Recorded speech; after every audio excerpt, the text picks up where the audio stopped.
안녕하세요. 생생법률쇼 이지원입니다. 매주 수요일 생생법률쇼에서는 경제 이슈를 짚어보고 분석하는 시간 함께 하는데요. 권혁중 경제평론가 나와 계십니다. 어서 오세요. 네, 안녕하십니까. 시정부 출범 후 경제 분야 바쁘게 돌아가고 있습니다. 평론가님께서도 덩달아 이런저런 정책 방향들 살펴보시느라 바쁘실 것 같은데 네. 어떻게 지냈습니까? 정말 바쁩니다. 왜 그러냐면 지금 주식시장에서는요. 네. 포모족이 다시 한번 생겼습니다. 우리가 생길 보통, 수밖에 없지 않겠습니까? 보통 코인 쪽에 이 포모족들이 좀 있었는데 네. 지금 주식시장이 이제 국내장이죠. 국내장이 핫하다 보니까 네. 야, 이거 내가 지금 빨리 투자해야 되겠다라는 분들이 막 일어나고 있어요. 그래서 주식시장의 변화가 굉장히 느껴지면서 그 분석하느라고 아주 바쁘게 지내고 있습니다. 네. 자, 지금 이 방송은 유튜브를 통해서도 실시간으로 함께 방송되고 있으니까요. 많은 시청 부탁드리고요. 유튜브를 통한 소통의 창구도 활짝 열어두겠습니다. 방송 중 궁금하신 질문들 올려주시면 답도 해드릴 테니까요. 많은 참여 부탁드립니다. 여러분은 지금 생생법률쇼와 함께하고 계십니다.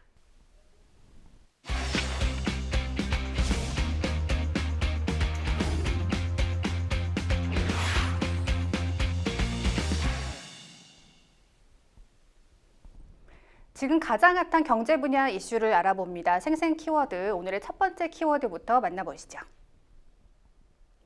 히토류와 반도체. 미국과 중국이 약 한 달 만에 마주했습니다. 영국 런던에서 고위급 무역 협상을 가졌는데요. 히토류, 첨단 기술 등에 대한 수출 통제 문제를 집중적으로 논의한 것으로 전해졌습니다. 최근 중국이 히토류 등 핵심 광물의 대미 수출을 사실상 중단했었는데요. 정확히 어떤 상황이었는지부터 짚어볼까요? 네, 그렇습니다. 이게 히토류가 중요한 이유가 있죠. 그러니까 히토류는 의미 그대로 네. 희귀한 흙 이렇게 부릅니다. 근데 왜 희귀하냐? 여기에 이제 첨단 산업에 들어갈 수 있는 희귀한 광물들이 들어가 있거든요. 이거 흙을 채취해서 이제 생소한 광물들을 뽑아내는 작업, 이런 것들을 우리가 히토류가 희귀한 이유다라고 말씀드릴 수 있는데, 그러니까 산업이 발전하려고 그러면 사실상 이제 히토류가 많이 필요합니다. 지금 나오고 있는데요. 스마트폰, 전투기 원자로, 연료봉, 에너지 국방, 첨단 산업에 필수적으로 쓰이는 자원이 바로 히토류입니다. 아까 우리가 자료 화면에도 나왔다시피 그 히토류가요. 히토류 광산을 하기 위해서 그 자연 훼손, 그러니까 엄청난 에너지도 소요가 되고요. 네. 또 엄청난 자본도 들어가고 무엇보다 엄청난 환경 오염이 돼요. 아까 이제 자료 화면에 굉장히 황폐한 네. 자료 화면을 보였었잖아요. 마치 사막처럼요. 맞아요. 근데 그러다 보니까 이게 히토류가 전 세계에 분포가 돼 있어도 뽑아내는 나라가 많지는 않습니다. 그러니까 그 중에 한 나라가 바로 중국이에요. 중국은 사실상 이제 서방 나라들보다 네. 환경 규제가 좀 덜 하거든요. 네. 그러다 보니까 중국에서 많이 나옵니다. 특히 이제 미국 같은 경우에도요. 지금 나오고 있죠. 히토류 생산량이 나오고 있는데 중국이 거의 69.2%로 전 세계의 히토류 생산량의 대부분을 차지하고 있습니다. 맞습니다. 이게 생산량이 중국이 거의 70% 육박하지만 가공 처리 같은 경우에는요. 중국이 거의 90% 담당하고 있어요. 전 세계. 그렇군요. 그래서 중국을 빼놓고는 도저히 히토류를 구하지 못한다, 이렇게 보시는 게 맞아요. 그럼 미국마저도 중국산 히토류를 70% 이제 사옵니다. 그러니까 자구에서 사용할 수 있는 히토류의 70%가 다 중국에서 오거든요. 네. 그런데 이제 중국이 너무 잘 알죠. 그래서 히토류에 대해서 이제 수출 통제에 들어간 겁니다. 미국과 중국이 지금 무역 네. 마찰이 일어나고 있어요. 네. 그러면 이제 중국이 가질 수 있는 카드가 뭐겠느냐? 히토류 수출 통제거든요. 히토류 수출 안 하면 미국에 있는 첨단 산업에 대한 발전이 저해가 되겠죠. 미국 입장에서는 급합니다. 이제 IT 산업도 부강해야 되고, 지금 특히 이제 반도체라든지 4차 산업혁명 시대를 맞이해서 더 많은 기술 투자가 이루어져야 되는데, 히토류 자체가 없으니까 산업이 이루어지지 않겠죠. 그래서 미국은 중국 쪽으로 이렇게 얘기합니다. 왜 히토류 수출 통제하고 있어? 우리 115%포인트 각각 관세 인하하기로 했잖아. 그럼 우리도 했는데 왜 그대로 히토류 수출 통제하고 있느냐? 네. 라고 이제 미국은 불만의 목소리가 나오는 거고, 중국 입장에서는 이렇게 얘기합니다. 니네가 먼저 했잖아. 아니 그러면 115%포인트 각각 내렸으면 수출 통제를 하지 않아야지. 그러니까 미국은 지금 어떤 통제를 하고 있냐면 첨단 산업이 중국 쪽으로 넘어가지 않도록, 예를 들어서 원자로 소재라든지 아니면은 반도체 소재라든지 이런 첨단 산업에 대해서 기술 통제를 또 하고 있거든요. 네. 그러니까 서로 지금 먼저 중단해라. 누가 먼저 중단하느냐. 그러니까 이거에 대해서 지금 싸우고 있습니다. 그래서 지금 보시면 아시겠지만 중국이 이제 4월부터 히토류 수출 통제 본격화했거든요. 그러니까 4월부터라고 본다 그러면 일단 협상을 했을 때부터예요. 네. 예, 그러니까 이제 협상력을 증대시키기 위해서 중국 같은 경우에도 오히려 더 히토류 수출 통제를 하고 있다라는 것이 이제 통계도 잡힙니다. 실제 지난 5월 기준으로 본다 그러면 전년 동기 대비 48%나 히토류 수출 금액이 감소됐습니다. 중국이에요. 그 뜻은 뭐냐면 수출 안 했다는 얘기거든요. 네. 또 한 가지가 작년 4월에 비교해서도요, 이게 13%나 이제 줄었습니다. 그러니까 이게 굉장히 많이 줄고 있다 이렇게 보시면 되겠고, 그 다음에 가격 감소 폭이나 아니면 물량 감소 폭보다 이게 가격 감소 폭이 물량 감소 폭보다 더 커요. 그러니까 무슨 얘기냐? 그만큼 가격이 굉장히 좀 뛰었다 이렇게 보시면 돼요. 이 히토류 수출 안 하다 보니까 물량이 네. 없잖아요. 그래서 이런 것들이 지금 이제 시장에서 눈에 띄고 그래서 4월부터 실제적으로 이제 중국이 수출 통제를 하고 있다. 뭐 미국은 급합니다. 지금 마음이 되게 급해졌거든요. 히토를 구해야 되겠는데 중국이 수출 안 하니. 그래서 지금 이제는 2차 협상에 나간 거예요. 서로 먼저 양보해라 이렇게 하고 있는데 모르겠습니다. 지금 1일차, 2일차가 다 진행이 됐는데 조만간 아마 이제 결과가 나올 거예요. 그래서 여기에서 이제는 앞으로 향배, 글로벌의 동향, 산업 동향이 향배가 달려있다라고 생각을 해봅니다. 네. 말씀해 주신 대로 중국의 히토류 수출 통제는 미국의 직접적인 압박으로 작용할 수밖에 없는데요. 그런가 하면 또 미국이 중국을 압박하는 핵심 요소는 반도체와 반도체 제조 설비 등 첨단 기술 제재입니다. 미국 입장에서는 이 히토류 수출 재개가 정말 간절한 상황 아니겠습니까? 맞습니다. 아까 말씀드린 것처럼 미국 입장에서는 중국이 먼저 히토류 수출 통제 풀어라. 그러면 우리도 이제 풀어줄게. 네. 미국은 그런 얘기를 합니다. 이게 트럼프 대통령이 1일차 회의했었을 때 얼마 전이었죠? 네. 중국 참 어렵다 이런 얘기를 했어요. 그러니까 협상이 좀 난항이 있다 네. 이렇게 이제 애둘러서 표현했는데 중국이 굉장히 강하게 지금 나오고 있거든요. 그래서 이제 미국 입장에서는 아까 말씀드린 것처럼 히토류가 들어와야 첨단 산업을 키울 수 있는데 지금 일단 서로 양보를 안 하고 있다 보니 지금 꽉 막힌 상태라고 보시면 되겠어요. 그래서 미국이 먼저 좀 이번에 1일차 협상 때 조금 이렇게 유화적인 제스처를 냈습니다. 그럼 우리가 먼저 이제 기술 통제를 풀어줄게 네. 라고 이제 얘기를 했는데 중국 쪽에서 그렇게 믿지 못해요. 왜냐하면 이 기술 통제 풀어준다는 의미가 어느 정도의 규모로 풀어줄 건지 이게 확답이 없거든요. 네. 그러니까 사실 핵심 기술은 그대로 놔두고 네. 그냥 뭐 퍼블릭한 그냥 풀어줄 수 있는 것만 풀어주면 중국 입장에서 얻는 건 아무것도 없어요. 그러니까 이제 중국 쪽에서는 미국을 믿지 못하는 거죠. 그래서 확실하게 핵심 기술에 대해서 기술 수출을 풀어라라고 이제 요구하고 있는 상황입니다. 만약에 미국과 중국이 잘 타협점만 찾으면 다시 한번 글로벌 경기는 좋아질 수 있다. 근데 지금 불확실성이 다시 증대되고 있어서 한치 앞도 지금 내다볼 수 없는 상황으로 또 다시 한번 가고 있습니다. 네. 한편 한국은행이 어제 발표한 국제수지 잠정 통계에 따르면요, 우리나라 4월의 경상수지는 57억 달러, 약 7조 7,250억 원 흑자로 집계됐습니다. 24개월째 흑자가 이어졌지만 직전인 3월과 비교하면 34억 4천만 달러 적은 흑자 폭인데요. 하반기에는 미국발 관세 쇼크를 더 받게 될까요? 네, 그렇습니다. 이번에 이제는 앵커님이 정확하게 말씀하셨는데 4월에 경상수지가 이제 흑자가 나왔죠. 이게 2년 연속 계속 네. 흑자를 보고 있는 겁니다. 지금 보시면 아시겠지만 경상수지 규모 추입니다. 여기 보시면 이제 57억 달러 이렇게 나오고 있는데 우리 돈으로는 7조 7천억 원 정도 이제 흑자를 보고 있는 부분이에요. 그래서 그나마 난데 이제 보시면 아시겠지만 이게 상품 수지가 좀 늘어났기 때문에 그렇거든요. 네, 상품 수지 흑자. 그러니까 네. 경상 수지라는 거는 결국에는 상품 수지 플러스 이제 그렇죠. 경상 외 수지라고 네. 해서 보통 이제 서비스 수지라든지 이제 이런 것들이 이제 합쳐져서 경상 수지라 보통 얘기하는데 네. 무역 외 수지를 합쳐서요. 그래서 그러다 보니까 여기서 중요한 게 사실 경상 수지에서 계속 마이너스 나고 있는 거는 사실 이 서비스업 수지거든요. 네. 여행을 하도 우리는 많이 나가시니까 그렇죠. 예, 계속 돈이 빠져나가죠. 근데 이런 걸 제외하고 그나마 이제 흑자가 나오는 이유는 상품 수지가 이제는 계속적으로 흑자가 나오기 때문에 그러는데 이 상품 수지에서 중요하게 영향을 미치는 것이 바로 반도체입니다.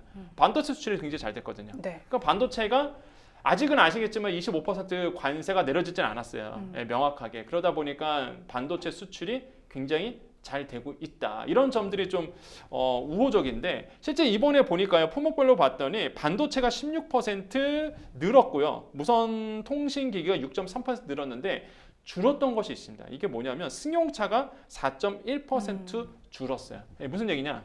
이게 본격적으로 관세가 자동차 쪽은 25% 지금 품목 관세 받고 있습니다. 네. 뭐 하반기로 갈수록 이 자동차라든지 철강, 알루미늄 같은 경우에는 계속적으로 관세 때문에 더 악영향을 받는다는 거죠. 해결이 안 된다 수밖에 그러면. 없죠. 네네. 예. 만약에 반도체까지 품목 관세 들어온다 그러면 제가 봤을 때는 위험합니다 이거. 예, 경상수지 흑자지만은 시간이 갈수록 더더욱 낮아질 수밖에 없는 부분이라서 이런 것들이 물론 흑자에서 좋긴 좋지만 이제 불안한 흑자 이렇게 좀 생각을 해보겠습니다. 또 관세 영향이 좀 본격화되면 미국 현지에서 생산하는 양도 늘어나지 않겠습니까? 네, 그렇죠. 이 사실상 이제는 이런 문제가 있어요. 지금 우리 눈에는 안 보이는데 우리 앵커님께서 정확히 짚으셨는데 지금 트럼프 대통령이 요구하는 거는 야 한국에서 만들어서 우리 미국으로 수출하지 말고 그럼 미국 입장에서 수입하는 거잖아요. 그러지 말고 우리나라에서 만들어 이런 거죠. 그러면 이제 우리나라 기업들 특히 대표적으로 현대자동차 같은 경우가 아시겠지만은 미국 내 메타 플랜트 세워갖고 지금 한참 열심히 또 생산하고 있습니다. 미국에서 현대자동차 기아차 100만 대가 쏟아져 나옵니다. 반대로 생각하면 우리나라에서는 안 나온다는 얘기예요. 네. 그 물량이 다 미국으로 간 거거든요. 눈에 보이지 않죠. 근데 시간이 가면 결국에는 우리나라의 생산에 대한 이 서플라이 체인, 공급망이 망가질 수 있어요. 왜냐하면 우리나라에서 막 예를 들어서 극단적인 표현이지만 자동차 안 만든다. 그러면 자동차 부품 회사도 우리나라에 있을 이유가 없잖아요. 예, 미국 가야죠. 그러니까 공급망이 다 무너지거든요. 그러니까 지금은 사실상 약간 과도기적인 측면이 있어서 눈에 보이진 않습니다. 근데 시간이 갈수록 아마 이제 보이실 거예요. 아, 다 미국으로 갔구나. 이런 점들이 굉장히 우려스럽다. 그래서 빨리 저는 이거를 제도적으로 다시 한번 우리나라에 공장 세울 수 있도록 정부가 나서줘야 된다. 이거 다 뺏기면 안 된다. 네. 시설. 다시 한번 강조해드립니다. 네, 미국 이야기 나온 김에 이 이야기도 좀 짚어보겠습니다. 트럼프 대통령과 일론 머스크 좀 브로맨스가 네. 위태위태했습니다. 뭐 화해 국면에 이제는 좀 접어들었다 이런 얘기도 나오는 상황인데요. 애초에 두 사람은 트럼프 대통령이 추진하는 감세안 때문에 좀 관계에 금이 갔다고요. 이 트럼프 대통령과 지금 일론 머스크와의 지금 관계가 아주 불안불안하죠. 예, 그만 싸웠으면 좋겠습니다. 예, 지금 불안불안한 이유가 네. 뭐 여러 가지 이유가 있습니다. 일단은 뭐 트럼프 대통령의 감세한 정책. 네. 이 감세한다는 얘기는 결국에는 세수 부족이 될 거고 지금 일론 머스크가 그렇게 열심히 이제는 세수를 메꾸기 위해서 효율성, 수장으로서의 어떤 역할을 하고 지금 물러난 상태인데 네. 아니 재정 적자 늘리고 정부 효율부가 해온 성과를 훼손한다라고 해서 일론 머스크가 반발을 했단 말이에요. 네. 그러면서 트럼프 대통령에 대한 악담을 했죠. 맞습니다. 예, 그래서 과거에 미국을 정말로 떠들썩게 했던 사건이 하나 있었는데 앱스타인의 성추문 사건이 있었습니다. 이거에 뭐 트럼프 대통령이 막 관계된 거 아니냐, 막 이런 얘기까지 정말로 깜짝 놀랐어요. 저도 그래서 야 일론 머스크가 그 정도로 센가? 막 이런 생각 들 정도로 굉장한 예민한 문제부터 시작해서 공격적으로 이제는 트럼프 대통령을 이제 공격을 했습니다. 그리고 이제는 트럼프 대통령 쪽에서는 또 일론 머스크의 약점이라 볼 수 있죠. 바로 약입니다. 예, 그 마약류에 대해서 사실상 이미 널리 알려진 사실이거든요. 네네. 이 부분에 대해서 집중적으로 거론을 한 거예요. 근데 네. 이제는 거의 건널 수 없는 강을 이제는 건넜나? 라고 했는데 다행히 좀 화해 국면으로 가고 있습니다. 서로 네. 이제 진정하고 있는데 관계는 저는 깨졌다고 봐요. 예, 관계는. 왜냐하면 그 일론 머스크 같은 경우는 아시겠지만 약의 의존도가 굉장히 심한 걸로 지금 알려져 있습니다. 근데 트럼프 대통령은요, 그 일대기를 읽어보면은 본인의 이제 형이 사실상 술 때문에 알코올 중독 때문에 일찍 죽었거든요. 그래서 본인 자체가 트럼프 대통령이 술을 안 합니다. 약은 더더욱 안 하고요. 그래서 술과 약을 굉장히 여기서 말하는 약은 마약입니다. 네. 이런 술을 안 하거든요. 그래서 이제 트럼프 대통령은 네. 파티장 가면은 딴 거 마시잖아요. 그러면서 이제 사실 그 영상이 되게 화제가 됐던 적이 있었는데 그 트럼프 대통령이 이제는 아들들에게 교육시킬 때에 절대 커서 술이나 약 같은 건 절대 하면 안 네. 된다. 저는 솔직히 그 영상을 보면서 맞다. 예, 저는 저의 철학과 너무 똑같아서 깜짝 놀랐거든요. 그러니까 서로 결이 달라요. 예, 그러다 보니까 트럼프 대통령 입장에서는 이번에 이 일론 머스크의 전 실수라고 보는데 약에 취해서 아마 진짜 이 얘기는 외신에서도 나왔던 얘기입니다. 이게 혹시나 이제 약에 취해서 실수한 것이 아니냐 이런 얘기가 나올 정도로 네. 사실상 지금 일론 머스크와 트럼프 대통령은 형식적으로 지금 화해 국면으로 가고 있지만 근원적인 지금 관계는 틀어졌다. 이렇게 지금 보는 시선이 맞지 않을까 이렇게 생각을 해봅니다. 근데 그런 정치적인 동맹 관계는 끝났어도 관계가 완전히 단절되긴 어려울 것 같다 이렇게 보는 시각도 많거든요. 근데 이 둘이 주식시장 네. 가상자산 시장에 미치는 영향이 정말 어마어마하지 않습니까? 어마어마하죠. 두 네. 분 다 코인을 좋아합니다. 네. 예, 그러다 보니까 사실상 두 분이 이제 약간 브로맨스가 깨졌다고 했을 때 코인 시장이 출렁을 썼어요. 맞습니다. 그러니까 다시 한번 좀 화해했다 소문 나오면서 다시 오르게 되고, 그래서 코인 시장에, 특히 코인 시장에 미치는 영향은 지대하다라고 보시면 되겠고, 좀 심각하게 만약에 바라본다 그러면, 만약에 일론 머스크가 외신에서 또 나온 얘기입니다. 네. 만약에 일론 머스크가 딴 마음을 품고 트럼프 대통령을 경쟁시킬 수 있는 새로운 정치 집단을 만들 수도 있다, 이런 얘기도 나오거든요. 그럴 수 있는 사람이죠. 능력 있죠. 네. 예, 그래서 지금 야당 쪽에서 접속을 하고 있다는 얘기도 막 나오고 있는데, 만약에 정말 그렇게 된다면 파국인 거고, 그러면 코인 시장은 끔찍하죠. 상상하기도 예, 싫네요. 완전 네. 끔찍할 겁니다. 그래서 이 이슈가 단순히 뭐 미국의 정치적인 이슈라기보다는 이렇게 경제에 미치는 영향이 굉장히 크다. 그래서 시장에서 이런 얘기를 했습니다. 그 이재명 대통령과 트럼프 대통령이 전화 통화를 20분 동안 했는데, 네. 우리나라는 밝혔단 말이에요. 전화 통화했다. 근데 미국에서는 밝히지 않았거든요. 그러니까요. 그래서 이런 얘기가 있었어요. 어떤 얘기가 있었냐 그러면, 트럼프 대통령 지금 정신 없다. 지금 자국 내 LA 사태 때문에 뭐 맞습니다. 정신 없죠. 네. 그 다음에 일론 머스크랑 관계가 틀어져서 정신 없죠. 뭐 정신 없다 보니까 뭐 챙길 이유가 없다, 이런 얘기 나올 정도로 트럼프 대통령 지금 굉장히 어려운 시기를 좀 지나고 있다, 이렇게 생각을 해보죠. 네. 어쨌든 두 사람이 정말 시장의 불안정성을 키우는 관계인 만큼 앞으로 어떻게 그 관계가 진행이 될지 시장에 관심이 집중되고 있습니다. 자, 이어서 다음 생생 키워드 만나보시죠. 달걀값 폭등. 물가 관련 이야기인 것 같습니다. 요즘 정말 안 오른 게 없습니다만 우리에겐 참 친숙한 식재료죠. 달걀이 한 판에 10,000원을 웃돌고 있습니다. 달걀값 미국에서만 오른 줄 알았는데요. 네. 왜 우리나라 왜 이렇게 오른 겁니까? 뭐 이유가 여러 가지가 있습니다. 뭐 대표적인 이유로 본다 그러면 이제 닭의 고령화예요. 그러니까 산란계라고 보통 네. 얘기하잖아요. 이제는 알을 많이 낳아줘야 되는데 이 늙다 보니까 사실상 이제는 알 나오는 개수가 줄어들고 있다, 이런 이제는 통계가 나오고 있습니다. 그래서 그게 이제 첫 번째로 지금 이유를 꼽고 있는데, 보통 그렇게 해요. 이제 산란계 같은 경우에는요, 부화 후에 32주까지는 10일에 8.5개의 알을 낳는다고 합니다. 그런데 이게 65주가 지나면은 10일에 5개에서 4개 정도 이제 알을 낳는다고 해요. 근데 지금의 산란 개들이 다 늙었거든요, 지금. 그래서 그 농장에서 지금 뭐 하고 있냐면 노개를 병아리로 다 교체하고 있습니다. 그렇군요. 예, 그러다 보니까 이 교체 시기가 맞물리면서 생산성이 안 나는 거고. 좀 일정 시간이 필요할 테니까요. 그렇죠. 또 하나가 조류 인플루엔사죠. 예, 조류 인플루엔사가 나오면서 사실상 지금은 없는데 네. 예전에 있었거든요. 네. 이게 한번 훑고 지나가니까 한동안은 또 생산량이 생산량이 좀 없죠. 저하될 수밖에 없는 구조다, 이렇게 네. 이제는 시장에서는 좀 내다보고 있습니다. 그래서 이런 점들 때문에 지금 가격이 좀 오르고 있고, 그 다음에 이제 독특한 계란의 유통 구조도 한몫하고 있다, 이런 얘기가 나오고 있습니다. 왜 네. 그러냐면, 여러분 사 먹는 계란의 유통 구조는요, 이렇게 100%라 본다 그러면 60%는요 이제는 도매처에서 이제는 산란의 농장, 이런 그 산란계를 만들어내는, 달걀을 만들어내는 농장을 이렇게 돌아다니면서 수집을 합니다. 그러니까 그렇군요. 배추랑 똑같아요, 사실상. 네. 예, 돌아다니면서 이제는 알을 수집해서 그걸 세척한 다음에 이제 소비자에게 가는 구조로 되어 있는데, 이 협회가 있습니다. 바로 이런 그 산란계, 그러니까 달걀을 수집하는 협회가 있는데, 여기에 힘이 막강해요. 그렇겠네요. 예, 여기에 힘이 막강하다 보니까 여기에서 물량을 안 풀면 하루만이라도 안 풀면 가격이 확 뛰겠네요. 뛰는 거죠. 네. 나머지 같은 경우에는 실제 이제는 대형 유통마트에서 직접 계약이라고 보통 얘기하죠. 농장이랑 직접 계약 맺어서 갖고 오는 게 30%, 나머지는 농협에서 갖고 온 거에 10%, 이렇게 네. 돼 있어다 보니까 이 중간 유통하시는 분들의 힘이 막강하다는 거. 이런 점들이 아마 지금 달걀값을 끌어올리고 있다, 이런 얘기가 나오고 있는데요. 지금 달걀값이 아까도 말씀했지만 한 판에 지금 시장에서는 8,000원이 넘어섰거든요. 뭐 비싼 데는 특란 같은 경우가 10,000원에 거의 육박한 데도 있고, 네. 지금 같은 경우에는 일단 소비자 가격 기준인데요. 이거 판매 가격이 아닙니다. 소비자 권장 가격이지.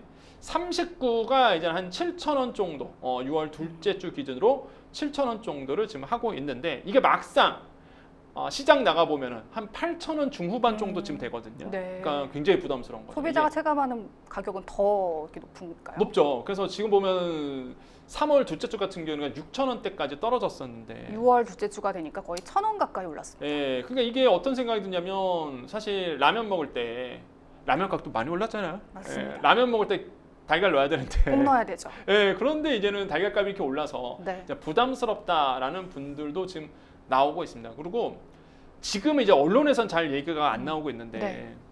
일단 시장에서는 이런 얘기가 있습니다.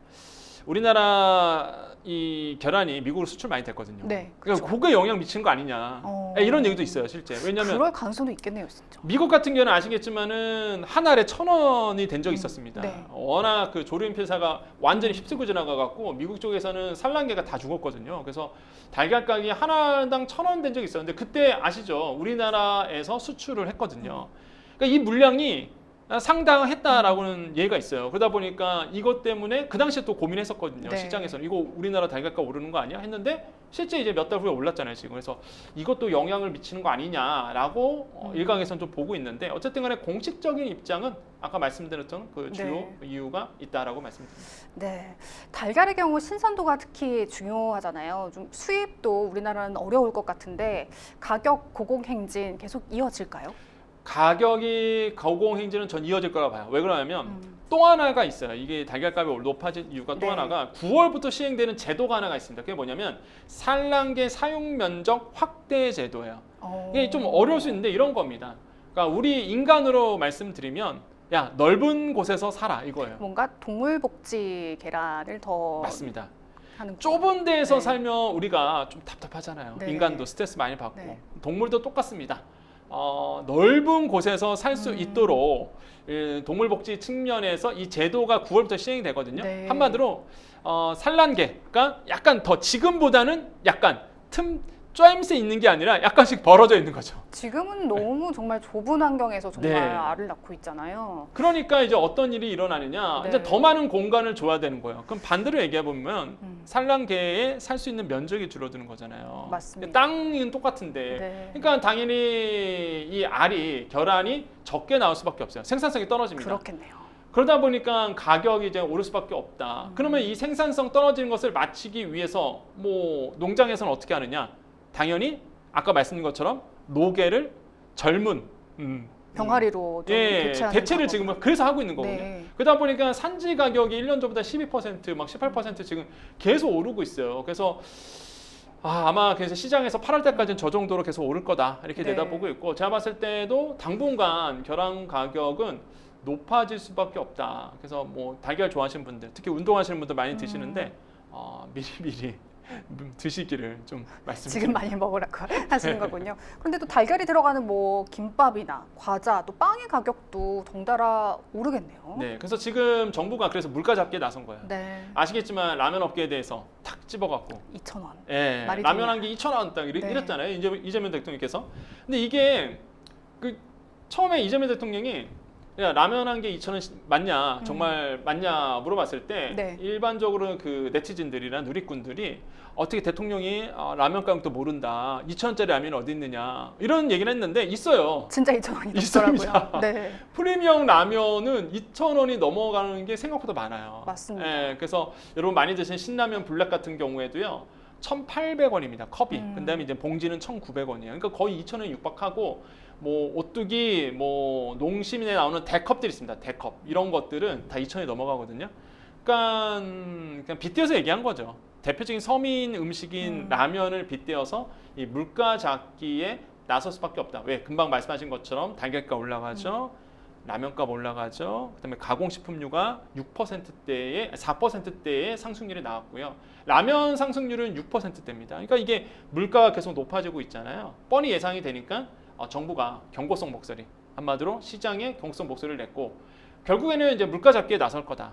이런 점에서 본다 그러면 아마 당분간은 높아질 수 있어도 단기적으로 본다 그러면 그 오름폭은 좀 제한적으로 올 수 있다 이렇게 생각을 해봅니다. 근데 국제 밀 가격은 좀 떨어졌음에도 라면 떨어졌죠. 가격은 계속 좀 오르는 경향이었거든요. 네. 그러니까 가격을 무작정 이렇게 올리는 기업들에 대한 일종의 경고성 멘트였다 이렇게 보면 될 것 이게 같습니다. 이게 그래프를 나중에 한번 보십시오. 이게 네. 우리나라의 물가 상승률이라든지 가공식품 상승률의 그래프를 보면 업계가 얄미울 정도로 올렸어요. 왜 그러냐면 이게 우리나라의 5월달 기준으로 소비자 상승률 CPI 지수가 1.9% 상승률이거든요. 네. 그런데 이 똑같은 기간에 가공식품류의 이 상승률은요 드라마틱합니다. 이게 딱 4월부터 올리기 시작해요. 4월. 4월은 아시죠? 딱 네. 그 탄핵 선고가 있고 난 다음에 그때부터 이제 라면의 그래프를 보면은요 계속 0%대의 물가 상승이었어요. 근데 4월 달부터 갑자기 막 3%, 6% 오르기 시작합니다. 어떤 의도가 읽히네요. 이기죠. 왜냐면 새로운 정보 들어서네. 새로운 정보 들었으면 물가 억제 들어갈 거네. 야 지금 안 올리면은 미리 올려놓자. 지금 네. 올려놓은 아니 그래프가 보여줘요. 딱 네. 정말로. 그래서 딱 라면 가격이 4월부터 팍 치고 올라가거든요. 그러니까 그때 올리면 못 올린다는 생각이 있었던 거죠. 가공식품 네. 입장에서, 라면 업계 입장에서. 그래서 이제는 팍 올려놓고 어차피 이제 새로운 정보가 오면 떨어뜨리려고 할 거니까 그럼 올려놓고 떨어뜨리는 건 똑같잖아요. 그러니까 약간 이런 게 보여요. 그래서 이제는 정부에서 대놓고 얘기한 거죠. 라면을 콕 집어갖고 해서 야 너무한 거 아니야? 이런 식으로 하면 안 돼라고 뭐 경고의 목소리를 낸 거고, 아마 제가 봤을 때는 식품 가공 전체적으로 아마 가격을 떨어뜨리지 않을까 저는 그렇게 예상하고 있습니다. 네. 일단은 밥상 물가 안정화를 위한 대책이 시급해 보입니다. 새 정부의 경제정책 방향에 대해서는 저희가 잠시 후 자세히 이야기 나누도록 하겠습니다. 이어서 다음 생생 키워드 만나보시죠. 무주택자만 줍줍. 내 집 마련하고 싶은 분들에게 참 설레는 단어입니다. 줍줍. 이른바 줍줍으로 불리는 무순위 청약을 앞으로 무주택자만 신청할 수 있다고요. 네, 그렇습니다. 우리가 보통 일명 줍줍이라고 얘기하죠. 그냥 네. 주워 담는다. 네. 왜? 사실상 이제는 청약이 안 됐거나 아니면은 사실상 이제는 청약했던 분들이 이제 불법적인 일로 인해서 취소가 된 물량들이 있습니다. 네. 네, 무순위 청약이라고 보통 얘기하죠. 이 무순위 청약 같은 경우가 일단 대표적인 이제는 줍줍이라고 표현을 했었습니다. 왜 그러냐면 지금은 시행이 됐습니다. 10일부터 이제는 6월 10일부터 시행이 됐는데 그 이전에는요 왜 줍줍이라 그랬느냐? 사실상 내가 집이 있어도 이 무순위 청약에 넣을 수 있단 말이에요. 청약을. 네. 그러다 보니까 난 다주택자야. 그래? 여기가 괜찮아 보여. 그럼 일단은 무조건 넣는 거죠. 마치 지금 나오고 로또처럼. 있죠. 예, 네. 그래서 지금 국내 거주 성년 누구나 이제 청약이 가능했는데 이제는 바뀌었죠. 그래서 국내 거주 성년자 중 무주택자만 이제 가능은 하다라고 보시면 되겠고요. 또 한 가지가 본다 그러면 거주 요건이 이제는 탄력적으로 움직이게 됩니다. 네. 그 전에는요, 이제는 이런 게 있었습니다. 구청장, 그러니까 이런 거예요. 그냥 거주 요건 보지 않았습니다. 그냥 서울에 줍줍 있으면 지방 사시는 분들이 그냥 일단 다 몰려가서 네, 넣었죠. 다 가갖고 이제 청약을 했었는데 네. 이제 그게 안 되는 거예요. 이제 시군구청장이 그 행정지역의 장이 이거를 유연하게 만들 수 있습니다. 네. 그러니까 예를 들어서 청약이 안 되는 지역이야. 지방 같은 경우. 그러면 전국 단위로 할 수 있고요. 뭐 청약이 너무 불붙은 지역이에요. 그러면은 본인 지역만. 예를 들어서 강동구다. 그럼 강동구에 사시는 분들만. 아니면 서울시에 사시는 분들만. 이렇게 가능해요. 그래서 구청장이 서울 거주자, 수도권 거주자, 거주 요건 미구가 중 선택을 할 수 있도록 돼 있습니다. 네. 그러니까 이게 또 바뀐 거거든요. 그럼 사실상 이제는 이런 점들이 이제부터 이제 바뀌게 되다 보니까 무주택자 아닌 이상은 사실 줍줍하기 힘들다. 그러니까 무순위 청약은 사실상 힘들고 그 다음에 제가 봤을 땐 청약 통장이 더 귀해질 거예요. 왜 그래야지만 왜냐하면은 내가 서울에서 이제는 있어야지만 또 서울 거를 또 무순위 청약을 넣을 수 있기 때문에 그렇죠. 아마 청약 통장이 더 귀해지는 시대가 이제 올 거다. 그래서 저는 솔직히 당연하다고 보거든요. 무순위 청약은 사실상 이렇게 좀 까다롭게 굴었어야 된다라고 네. 생각을 해봐요. 그래서 지금 이렇게 이제 제도가 바뀌었다 말씀을 드립니다. 그럼 무주택자만 신청할 수 있도록 바꾼다면 그동안의 뭐 투기나 과열 경쟁이 다소 완화될 거라고 보시나요? 저는 그나마 이쪽에서는 무순위 청약 쪽에서는 과열이 좀 덜할 수도 있다 네. 생각을 해봅니다. 이번에 같이 바뀌었던 게 또 하나가 있어요. 그게 뭐냐 그러면 실거주 여부 강화입니다. 어떤 거냐면 우리가 청약을 했을 때 가점제 같은 경우가 네. 가점을 많이 받기 위해서 뭘 했었냐면 위장 전입을 많이 했었습니다. 누가 우리 부모 세대를 나와 같이 살고 있다라고 해서 한 네. 가족으로 묶어버리는 거죠. 네네. 그럼 사실상 이게 만점도 나올 수 있어요. 그렇군요. 자녀 있죠, 부모 세대랑 같이 살죠. 그러면 이제 만점도 나올 수 있어서 위장 전입을 많이 했었는데 이거 이제 막습니다. 어떻게 막느냐? 이전까지에는 서류가 이랬습니다. 뭐 가족관계증명서라든지 주민등록 등 초본만 제출하면 됐었는데 이제는 뭘 제출해야 되냐면 네. 이런 거예요. 건강보험 요양 내역 급여를 내야 됩니다. 이게 뭐냐 오. 그러면 약 병원 갔다. 그러면 이제 병원에서 내가 실제 그 지역에 있는 병원을 갔는지, 그쵸. 약국을 갔다. 그러면 그 지역에 있는 약국을 갔는지. 예를 들어서 내가 부산 살고 있어요. 근데 나는 생활권이 부산이니까 부산에서 병원을 다녔을 거 아닙니까? 네. 약국도 했을 거 아니에요. 네. 근데 나는 내 행정 지역은 서울로 돼 있는 거예요. 주소지가. 옛날 같았으면은 사실상 이거 걸러낼 수 없었죠. 하지만 이제는 당신 보니까 부산에서 생활했네. 부산에서 병원 다녔네. 인정 못해. 이렇게 되는 거예요. 그래서 이 거주 여건이 굉장히 좀 증명이 까다로워졌고 실거주 네. 여건이 이게 그러면 직계 존속 같은 경우에는 3년치를 내야 되고요. 와. 존속이라는 네. 거는 이제는 부모 세대. 네. 예, 부모 세대 거는 3년치를 내야 되고 직계 비속, 그러니까 아이들이죠. 제 기준으로 본다 그러면 자녀에 네. 관해서는 1년치를 내야 됩니다. 그러니까 요거를 이제 내야지만 이런 거주 여건, 실거주 여부를 체크한다는 거죠. 저는 잘 바뀌었다고 보여집니다. 그래서 아주 꼼꼼하게 잘 제도를 만들었다 이렇게 생각을 해봅니다. 네.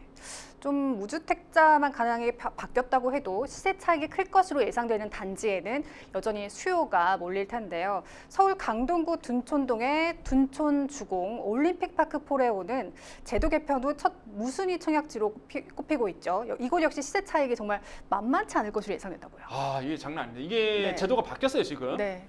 이제는 무순위 청약 같은 경우가 까다로워졌죠. 근데 이 제도 바뀐 이후에 처음으로 이제는 무순위 청약이 나오는 것이 지금 상황으로 본다 그러면 올림픽파크 포레온입니다. 말씀하셨던 둔촌주공. 여기인데 여기에 이번에 4개의 물량이 나와요. 그러니까 취소 물량, 그다음에 아까도 말씀드린 것처럼 이제는 다양한 불법적인 방법으로 청약 넣어서 사실 계약이 깨진 네. 케이스. 이 4개가 나옵니다. 물건이 4개가 나오는데 시세 차익이 놀라지 마십시오. 로또보다 더 좋습니다.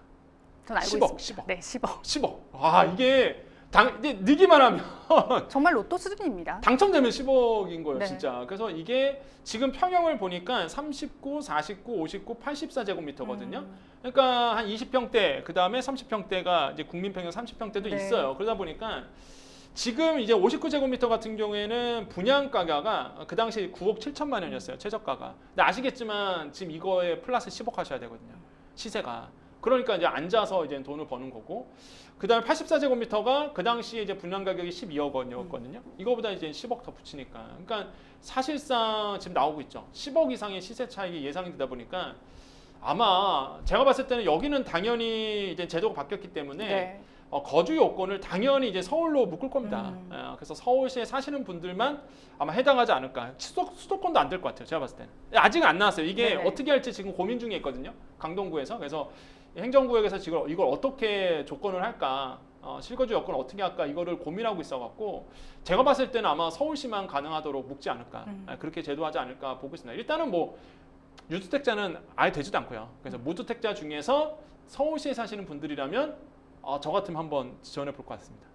그래도 무작정 넣는 것은 좀 위험 부담이 있지 않겠습니까? 그렇죠. 당연히 계약금도 내야 되고 네. 계약금도 마련해야 되고 그다음에 이거는 무순위 청약이다 보니까 바로 잔금을 내야 되는 부분이에요. 그러니까요. 그러니까 돈이 없으면 사실 못 들어가는데 네. 만약에 이제 무주택자고 내가 여유가 된다 그러면 일단 시도해 볼 만한 거죠. 그래서 모는 부동산에 관심 있는 분들이 이거 정말 관심이 많으세요. 계속 정말 뉴스로 나오더라고요. 네, 너무 관심이 많아져갖고. 근데 다시 한번 앵커님께서 네. 또 범죄 방송이니까 그죠? 네. 딱 이렇게 위험성도 말씀해 주셨는데 말씀하신 것처럼 계약금 마련해야 되고 잔금 마련이 굉장히 촉박한 거다. 그래서 여유 자금이 없으면 사실 들어가면 낭패다. 이렇게 다시 한번 말씀드립니다. 네. 자, 지금까지 생생 키워드 만나봤고요. 저희는 뉴스픽스로 다시 돌아오겠습니다. 여러분은 생생 법률 이슈와 함께하고 계십니다.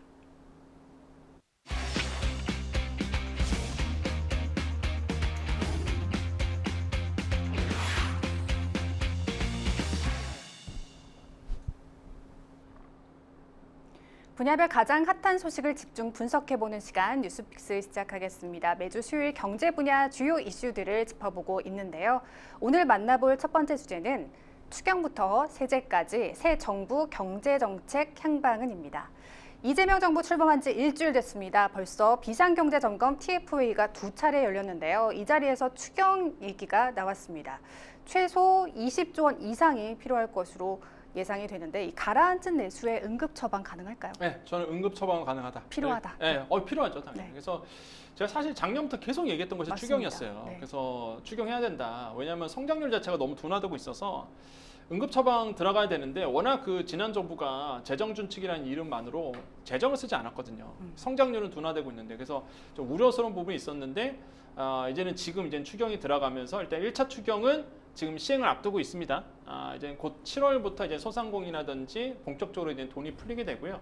이번에 이제는 새로운 정부가 만들고 있는 게 2차 추경인데 그 민주당이 사실상 안을 냈던 게 35조 원 추경이었어요. 근데 일단 지금 15조 8천억 원에 대한 1차 추경이 됐잖아요. 그러면 나머지 한 20조 원 정도의 이제 추경을 이번에 한다라고 이제 보고 있습니다. 확정된 건 아니에요. 이제 2차 추경을 하고 있는데 이재명 대통령이 그런 얘기를 합니다.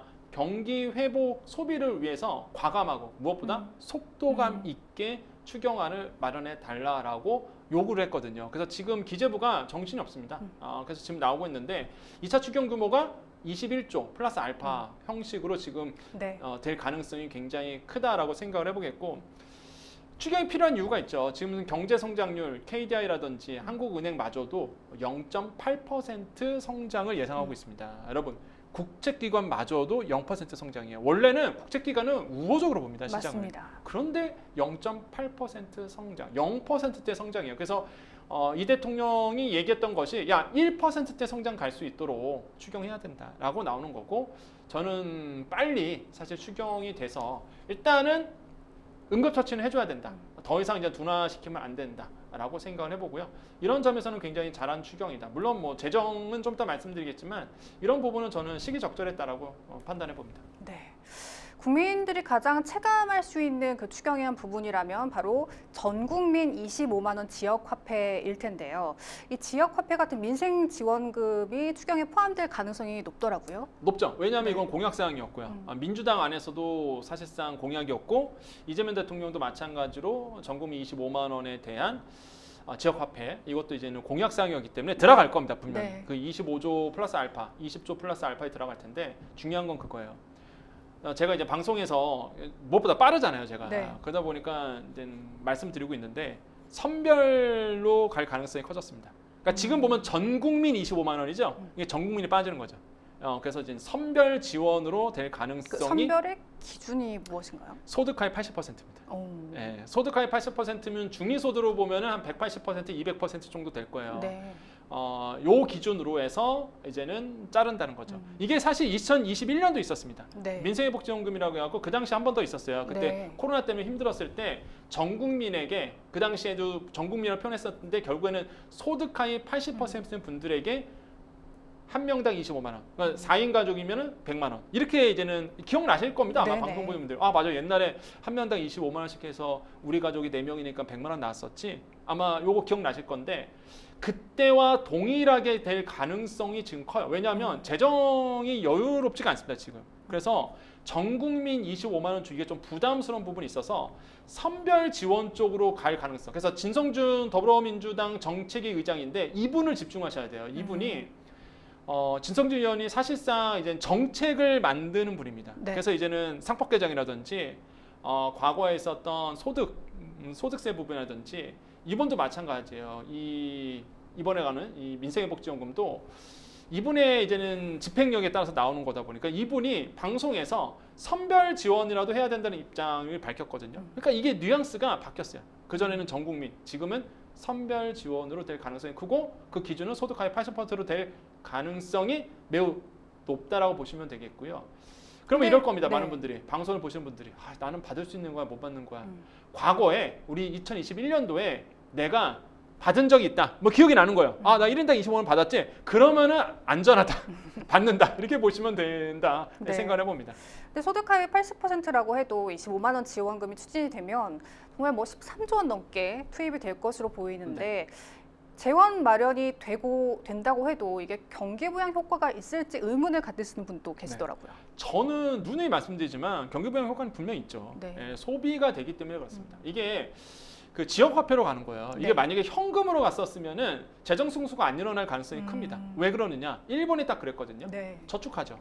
안 씁니다. 소비를 안 해. 그러니까 그냥 이런 거죠. 장롱에 고이 모셔두는 거죠. 돈이 안 돌아요. 그래서 재정을 써도 재정 승수가 나오지 않는 부분이 있는데 지역 화폐로 들어갑니다. 지역 화폐는 뭐야? 그리고 그 당시에 그 1차 추경 때 민주당 안, 또 이재명 대통령이 그 당시에 이제 후보 시절에 냈던 안이 그냥 25만 원 지역화폐로 주면 1년 동안 안 써도 돼? 이게 아니에요. 3개월 안에 무조건 쓰도록 이 규칙을 만들어 놓은 겁니다. 그 무슨 뜻이에요? 3개월 안에 무조건 써야 되는 거예요.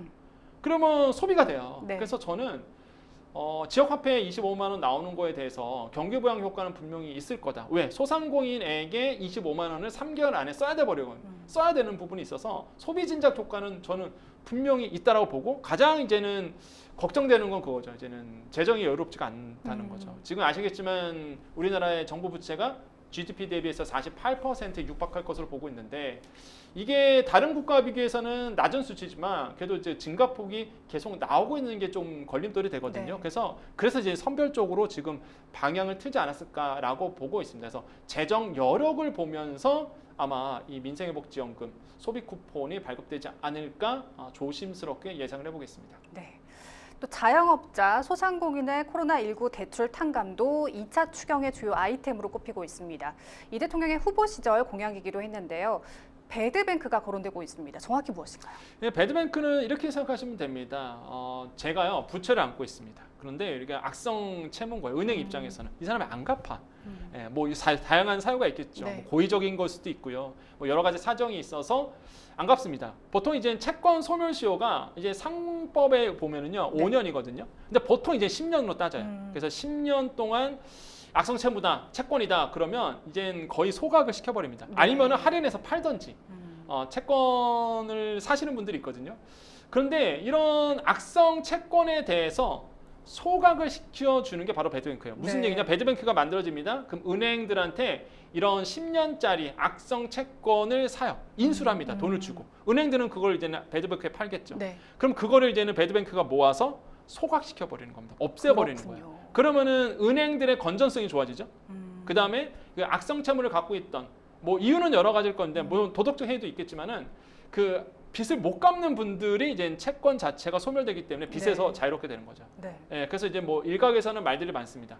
야, 이거 빚탕감이거든요. 결국에는 이제 돌려보면은 빚탕감 말이 안 돼라는 이제 그렇게 말씀하시는 분들이 있고, 네. 하지만은 제가 봤을 때는 배드뱅크는 분명히 필요한 부분은 있긴 있습니다. 왜? 은행의 건전성을 위해서라도 악성 채권은 풀어줘, 이건 소각시켜줘야 되거든요. 그래서 규모가 어느 정도 될지는 모르겠지만 일단 배드뱅크에 대해서 얘기가 좀 나오고 있다, 이렇게 말씀을 드리죠. 네. 그렇다면 세제는 어떨까요? 윤석열 정부의 감세 조치를 원상복구하는 쪽으로 세수 기반을 확충할 필요가 있다고 보십니까?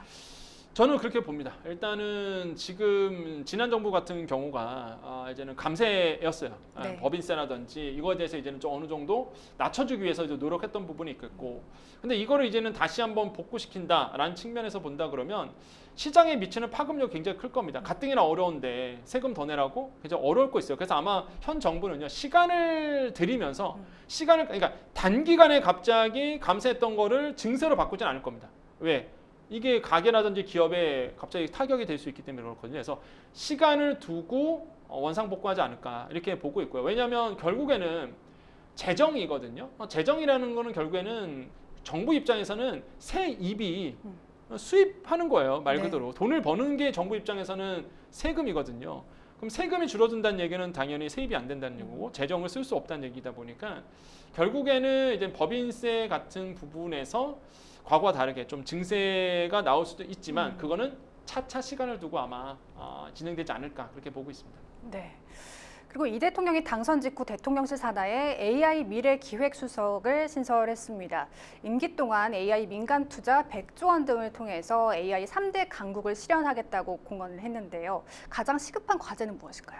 저는 사실 인재입니다. 지금 AI 인재들이 해외로 계속 나오고 있거든요. 맞습니다. 그래서 인재 유출을 막아주는 거. 그래서 AI 인재들이 우리나라에서 기술 개발하고 R&D를 통해서 더더욱 AI 강국으로 만들어 줄 수 있는 그런 어떤 모멘텀이 좀 만들어야 된다라고 생각을 해봐요. 그래서 성장의 모멘텀이 결국에는 인재에서부터 출발한다. 그래서 인재 유출을 좀 막아주는 거, 그다음에 교육시켜주는 거 이런 것들이 좀 시급하지 않을까. 또 한 가지는 지금 나오고 있죠. 데이터 센터 10곳 구축한다. 인재 10만 명 양성한다. 그다음에 국산을 50% 달성한다. 그러기 위해서 5년간 100조 원을 투자한다라고 이제는 공약사항이 있었고요. 저는 정말로 중요해 보인다. 필요해 보인다라고 말씀을 드립니다. 또 한 가지 여기서 중요한 게 AI 인재들에 대한 합당한 대우. 전 그렇게 봐요. 그러니까요. 너무 예. 지금 우리나라 국내 기업의 열악한 연구 환경과 낮은 처우가 문제가 네. 되고 있더라고요. 그래서 합당한 대우를 해줘야지만 우리나라의 이제 AI 기술력이 발전할 수 있다고 생각을 해봅니다. 예를 들어서 아나운서님도 마찬가지예요. 합당한 대우를 안 해줘. 할 맛이 안 나잖아요. 만약에 합당한 대우를 해준다 그러면 열심히 또 연구할 거고요. R&D 할 거고요. 열심히 또 기술 개발할 거거든요. 그래서 우리나라의 이공계 살리기에 나서줘야 된다. 이게 가장 시급한 과제가 아닐까 생각을 해봅니다. 네. 자, 뉴스픽스 두 번째 주제로 바로 넘어가 보겠습니다. 두 번째 주제는요. 허니문 랠리, 코스피 상승세 이어질까입니다. 역시 새 정부 출범의 연장선에 있는 주제인데요. 국내 증시에 훈풍이 불고 있습니다. 연고점을 돌파했습니다. 외국인 투자자들이 들어왔죠? 아, 그렇습니다. 아, 이거 너무 반가운 소식이죠. 그렇습니다. 그러니까 외국인 투자자들을 보려고 그러면 삼성전자를 보시면 돼요. 그러니까 삼성전자를 보면 야, 외국인들 들어오고 있다, 빠져나오고 있다를 조금 간접적으로도 알 수 있는데 삼성전자 주가를 본다 그러면 외국인들이 이끌고 있습니다. 그래서 사실상 외국인들이 다시 한번 우리 시장에 들어오고 있는데 그 기대치가 있는 거죠. 이재명 대통령이 지금 증권, 주식시장 살리기, 금융시장을 살리기 위해서 여러 가지 이제는 얘기를 하고 있는데 오늘도 마찬가지입니다. 오늘 이재명 대통령이 이제 주식을 통해서 용돈도 벌 수 있고 생활비 벌 수 있는 시대를 만들겠다. 그러니까 부동산만 자산으로 그런 게 아니라 주식 투자해서 자산을 늘려갈 수 있도록 하겠다라는 부분을 오늘 얘기했거든요. 네. 그래서 이게 또 호재로 또 작용을 하고 있어요. 그래서 맞습니다. 바이코리아에 나서고 있는 거죠. 그래서 외국인들이 지금 우리 시장에 돌아왔다는 게 물론 뭐 완벽하게 돌아왔다는 표현할 수는 없더라도 일단은 서서히 지금 돌아오고 있다. 결국은 뭐예요? 달러 싸들고 오는 거거든요. 당연히 호재죠. 그래서 이런 점들이 좋고요. 외국인 투자자들이 6월에서만요. 코스피 코스닥 합쳐서 4조 원의 순매수가 들어갔습니다. 그래서 그 정도로 외국인들의 러브콜이 뜨거워지고 있습니다. 네. 자, 국내 시장은 저평가돼 있다고 보는 시각이 지금 팽배합니다. 이재명 대통령의 핵심 공약이던 상법 개정, 또 주주가치 재고안이 현실화되면 앞으로 그 증시가 더 활기를 띠게 될까요? 예, 저는 분명히 가능성이 있다라고 생각을 해봅니다. 재미있는 사례 하나 말씀드릴게요. 네. 이재명 대통령이 라면 2,000원이야 이랬습니다. 농심 주가가 그날 당일날 4.6% 빠졌어요. 근데 또 삼양은 또 오르더라고요. 예, 삼양은 이제 외국 수출 비중이 높다 보니까. 그렇죠. 근데 재밌는 게 농심은 빠졌는데 농심 홀딩스는 엄청 뛰었습니다. 아니 같은 농심인데 왜 뛰었느냐? 지주사 호재에 대해서 사실은 집중했거든요. 그게 뭐야? 상법 개정. 그 다음에 이제는 정부가 지금 하려고 하고 있는 여러 가지 이제 증권 활성화 대책. 결국에는 상법 개정이 된다 그러면 이 홀딩스 그러니까 지주사 입장에서는요 외국계 투자를 받을 수도 있고 더 투자할 수 있는 여력이 생깁니다. 네. 그러니까 이게 정책에 따라서 지금 달라지고 있다라는 거 이게 호재로 작용하고 있는 거예요. 그래서 제가 봤을 때는 모르겠어요. 지금 이게 여러분 상법 개정이 될 것 같으면서도 지금 후퇴할 수 있다는 얘기가 또 시장에서 나오고 있거든요. 근데 이거는 이제는 진짜 해봐야 아는 건데 상법 개정이 만약에 공약대로 간다 그러면 확실한 호재거든요. 이거는 그래서 여러 번 말씀드렸지만은 그래서 상법 개정이 되기를 좀 시장에서는 내다보고 있고 저도 개인적으로는 상법 개정은 꼭 이루어졌으면 좋겠다. 외국인도 그걸 바라보고 들어오기 때문에 좀 진행대로 됐으면 좋겠다는 생각을 해봅니다. 네. 국내 증시는 과거에도 대선 직후 허니문 랠리가 반복돼 왔습니다만 지속적이진 않았는데요. 그런데 이번에 이재명 대통령이 코스피 5천 시대를 공약한 만큼 좀 외국인을 포함해서 투자 심리 개선을 기대하는 분들 많으실 겁니다. 이번엔 좀 다를까요? 오늘 이제 코스피가 3천선을 진입할지 좀 네. 주목을 했는데 5천 시대 과연 열릴까요? 이거는 제가 여러 방송에서 매번 말씀드리지만 아무도 모른다. 5천 갈지 누가 압니까? 네. 그거는 아무도 예측할 수 없는 부분이고 주식시장은 아시겠지만 다양적인 대외적인 변수들이 워낙 많이 존재하다 보니 지금의 상황으로 보면 분위기는 좋죠. 근데 갑자기 다른 대외적인 변수, 전쟁이라든지 유가라든지 아니면은 갑자기 우리나라에 대한 환율에 대한 문제가 갑자기 커져서 미국과의 마찰도 일어날 수 있고요. 그래서 대외적인 변수가 있기 때문에 이게 섣불리 5천 간다라고 표현은 어렵지만은 지금 분위기는 나쁘지 않다라고 생각을 해보겠고 이런 분들이 안타까운 거죠. 어떤 분들이냐? 이제 빠질 줄 알고 주가가 너무 올랐으니까 빠질 줄 알고 인버스 상품 지금 투자하신 분들이 생각보다 엄청 많으세요. 그렇더라고요. 저는 그거 보면서 우리나라의 그 국내 투자자들이 너무 이렇게 뭐 아니면 도 형식으로 너무 위험 자산의 위험성을 안고 투자하는 것이 아닌가. 아니 이런 상황에서 인버스에 투자한단 말이야 라는 생각이 들었는데 이런 분들도 계신단 말이에요. 네. 그래서 사실 그런 분들은 지금 울상이죠. 근데 또 포모적 얘기하지 않으셨습니까? 네. 그죠. 이제 포머족도 지금 나오고 있죠. 그래서 나만 지금 주식시장 안 들어가면 돈 못 벌 것 같은. 지금 직장인들 사이에서는 지금 유행이에요. 국내 주식 투자하는 게. 네. 엄청 물어보더라고요, 저한테도. 그래서 포머족에 대한 두려움 이런 것들은 좀 벗어나야 된다. 너무 시장에 끌려가지 마라라고 말씀을 드리겠습니다. 네. 자, 생생법률쇼 어느덧 마칠 시간입니다. 오늘 함께해 주신 권혁중 평론가님 고맙습니다. 네, 감사합니다. 네, 생생법률쇼 오늘 준비한 내용은 여기까지입니다. 시청해 주신 여러분 고맙습니다.